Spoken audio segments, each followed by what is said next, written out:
Let's talk about 2024. President Biden says the Republican primary is effectively over. It's clear that Donald Before Trump... we go there, if I just may. Yeah, please. I wish the Republicans would pay attention to Ronald Reagan. Ronald Reagan, in his last speech to the country as President of the United States, the great communicator, this is the last speech I will make to the country. I want to communicate a message to the country I love as a last speech as President of the United States. And he talked about the Statue of Liberty and the beacon of hope it is to the world, and that we are preeminent in the world because we are constantly reinvigorated and being young by new people coming here. Well, he was magnificent. That speaks to the sort of heart of the next question I want to ask you about the 2024 race, because it really does look like it's going to be Donald Trump, who is definitely quite different from Ronald Reagan, even though they're both Republicans, and President Biden, of course. We're back where we started. Well, we're in an election, and we have a further case to make. When people are making a judgment about the election, they always think about what it means to them. What are their kitchen table issues? How do they meet their responsibilities? And as they look at Donald Trump, they have to see that he said Obamacare sucks. Forgive my Sunday morning, I'm sorry. Obamacare sucks. No, it doesn't suck. It cures.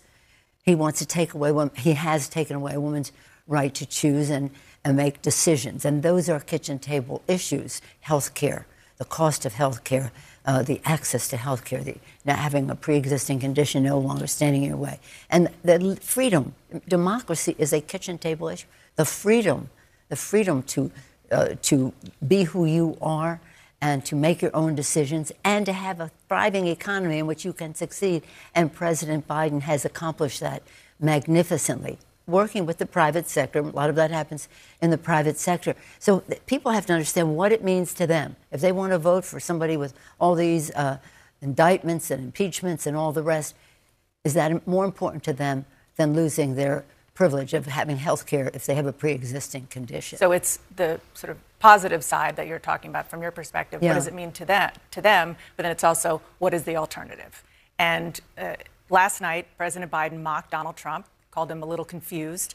He said Trump can't tell the difference between you and Nikki Haley. Now, let's put aside the substance of what Donald Trump was trying to say, which was not true, but just going at the core of what now President Biden is seizing on, which is what you have said, that you think Trump has cognitive disorders. Do you think age and mental acuity are fair lines of attack for either of them? Let me just say this, because I, with all due respect, don't think we can put aside the substance of what he was saying when he was talking about Nikki Haley and me. Anybody can get a name mixed up. 7 times is kind of a lot. But the fact is, he was lying about the fact that he would not send the National Guard to the Capitol when Chuck Schumer, Mitch McConnell, and Nancy Pelosi were begging him to do it all day, begging the Secretary of Army and the Secretary of Defense, acting Secretary of Defense, to call upon the president to do that, making that appeal to him. He refused to do it, causing death, damage, destruction, defecation, and all the rest. Disrespect for our Constitution, our Congress, and our Capitol. So it wasn't about, let's put aside what he was talking about. He was lying about what he didn't do. And he was saying Nikki wouldn't accept his 10,000 troops, which he wasn't sending, but it was me that was asking him. Yeah, and I understand why you wanted to make that point. I just didn't want to suggest that what he was saying was true. But on the cognitive question, because this is a line of attack now from President Biden, who will likely be his opponent, is that fair? Is mental acuity, cognitive ability, is that where this conversation should be happening right now between these two candidates? Well, I think that there's something to be said for, as we review the campaign, let's see what he has to say about things. Obamacare sucks? No, it doesn't. No, it doesn't. Tens of millions more people have health care. 150 million families that might have a pre-existing condition now have access to benefits. What does it mean in terms of policy? Not what does it mean in terms of their misrepresentations that he might want to make from the stage. But let me say this. We don't agonize about him. We organize. When we saved the Affordable Care Act, we had 10,000 events around the country where people told their story. Their story. He has said he was disappointed that the Senate did not terminate their access to health care. That's what we're organizing around. And people are saying it in their own personal experience in their own language.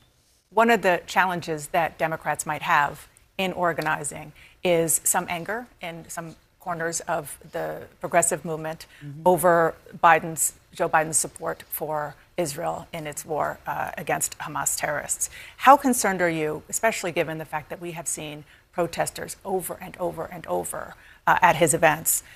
How concerned are you that young people, Arab Americans, progressives, I'm not suggesting that they're going to go vote for Donald Trump, but how concerned are you that they might just stay home? Well, let me just say this, because I've been the recipient of their, shall we say, exuberances in this regard as recently as in Seattle on Thursday. Unfortunately, wanted to disrupt our very exciting Democratic meeting there. They're in front of my house all the time. So I have a feeling for what feelings they have. But we have to think about what we're doing. And what we have to do is try to stop the suffering in Gaza. This is women and children, people who don't have a place to go. So let's address that. But for them to call for a ceasefire is Mr. Putin's message. Mr. Putin's message. Make no mistake, this is directly connected to what he would like to see. Same thing with Ukraine. It's about Putin's message. I think some of these protesters are spontaneous and organic and sincere. Some, I think, are connected to Russia. And I say that having looked at this for a long time now, as you know. You think some of these protests are Russian plants? I don't say they're plants. I think some financing should be investigated. And I want to ask the FBI to investigate that. But apart from that, let's just say it's all spontaneous and sincere. Let's say it's all spontaneous and sincere. Young people care about the right to choose. They care about LGBTQ issues. They care about preserving the planet. They care about gun violence prevention. That's what they tell us. They care about our democracy and the freedoms that are contained in some of what I said. So they're going to have to make a decision, staying home to enable or to organize, not agonize, but organize and get out there and get the job done. I have every confidence that Joe Biden and Kamala Harris will be President and Vice President of the United States. I know we will carry the House. I'm confident that we can improve our numbers in the Senate, and we can do it because we're going to own the ground with our organizing. We're going to have a message of values for our country, and we're going to have the resources to get the job done. Former House Speaker Nancy Pelosi, thank you so much for coming in this morning. We're going to just win, baby. Appreciate it.